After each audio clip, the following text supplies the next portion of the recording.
Hello दोस्तों, तो आज हम लोग देखेंगे एक क्वेश्चन है जो कि बहुत बार एसएससी के एग्जाम्स में फ्रिक्वेंटली पूछा जा चुका है, जिसमें कह रहा है कि price of pulses increase by 20%, a person initially purchases 60 kg pulse, how much kg pulse will be purchase now in the same amount.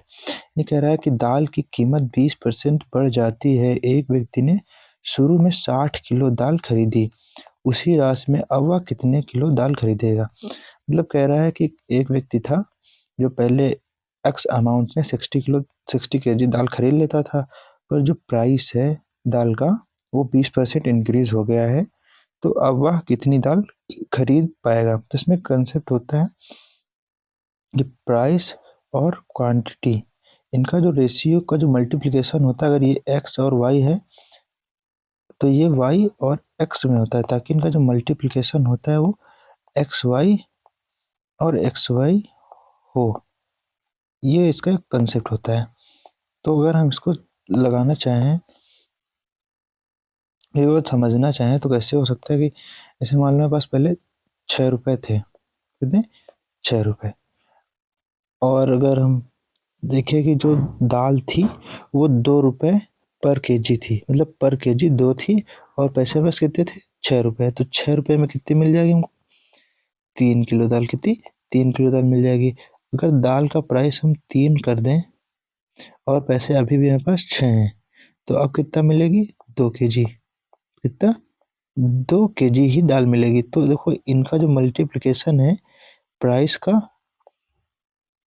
और क्वांटिटी का, प्राइस का और क्वांटिटी का, तो प्राइस और क्वांटिटी का मल्टीप्लिकेशन कितना है? 2 और 3 जब मल्टीप्लाई करेंगे तो कितना आएगा? 6।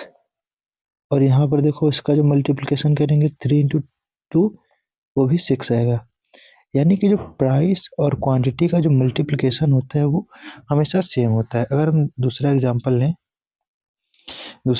लें कि अगर मान लेते हैं अगर हमें पास कि 50 रुपए हैं, और जो मान लो हमें कुछ खरीदना है, कैसे कि मान लो हमें सेब खरीदना है। सेब कितना? अगर मान लो कि 10 रुपए किलो है, 10 रुपए किलो अगर सेब है, तो 50 रुपए में कितने सेब मिल जाएंगे? 5 केजी सेब मिल जाएंगे। वो कितना? 5 केजी सेब मिल जाएंगे। अगर वही प्राइस बढ़कर कितना हो जाए? 25 रुपए पर केजी हो जाए, 25 रुपए पर केजी हो जाए, तो 50 रुपए हमको कितने मिलेंगे? 25 रुपए के अगर पर केजी सेव हो जाए तो 50 रुपए मिलेंगे 2 केजी। पर देखो अगर ये प्राइस है मेरे पास, ये प्राइस है और ये यहाँ पर इसकी क्वांटिटी है, तो देखो प्राइस और क्वांटिटी का जो मल्टीप्लिकेशन है वो कितना? 50 यहाँ पर भी है और 50 यहाँ पर भी है। तो देखो प्राइस और क्वांटिटी का जो मल्टीप्लिकेशन है वो हर जगह सेम है। तो यही कंसेप्ट हम इस क्वेश्चन में लगाएंगे। यही कंसेप्ट क्वेश्चन में कैसे लगेगा कि अगर बता रहा है कि 20% डिक्रीमेंट होता है, इंक्रीज हो जाता है क्या? 20% का जो इंक्रीज होता है वो प्राइस में इंक्रीज होता है। तो प्राइस क्या दे रखा है? प्राइस कह रहा है कि 20% इंक्रीज कर रहा है। तो 20% को हम क्या लिख सकते हैं कि 20% को हम अगर सॉल्व करेंगे तो ये कितना हो जाएगा? 20 यानी कि 1/5। तो पहले जो प्राइस था वो कितना था? पहले जो प्राइस था वो 5 था। अब 20% इंक्रीजमेंट होने के कारण उसमें कितना? +1 ऐड हुआ, यानी कि अब जो प्राइस है वो कितना हो गया? 6। जो पहले प्राइस था वो 5 था, अब प्राइस कितना हो गया? 6। तो क्वांटिटी क्या हो जाएगी? जस्ट इसका रिवर्स ऑर्डर।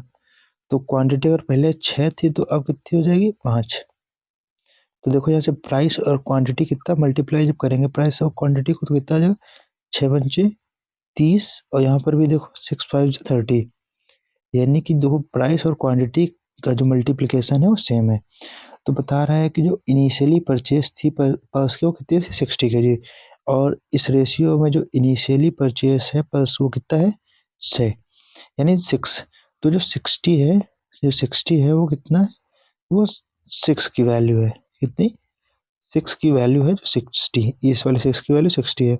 कह रहा है कि how much KG pulse will purchase now, यानी अब कितनी पल्स खरीदी जा सकती है। तो अब कितनी? 5। तो जो 60 है वो 6 की वैल्यू है, 60 जो है वो 6 की वैल्यू है। अब पूछ रहा है कि 5 की वैल्यू कितनी होगी, तो इसे सॉल्व करेंगे हम, तो ये हो जाएगा बस कितना 50, जो कि ऑप्शन नंबर सी होगा। तो इस क्वेश्चन में जो आंसर आएगा वो सी आएगा, जो कि है 50 केजी। तो अब हम 50 केजी ऑफ बस खरीद सकते हैं। तो ये हमारे पास इस क्वेश्चन का सॉल्यूशन हो गया। तो इसमें कंसेप्ट क्या था कि जो प्राइस इंक्रीज या डिक्रीज होता है तो उनमें जो प्राइस और क्वांटिटी का जो मल्टीप्लिकेशन होता है वो सेम होता है। बस ये कंसेप्ट था हमारे पास। तो ये आज के लिए इतना ही, बाकी पढ़ाई करते रहो। All the very best.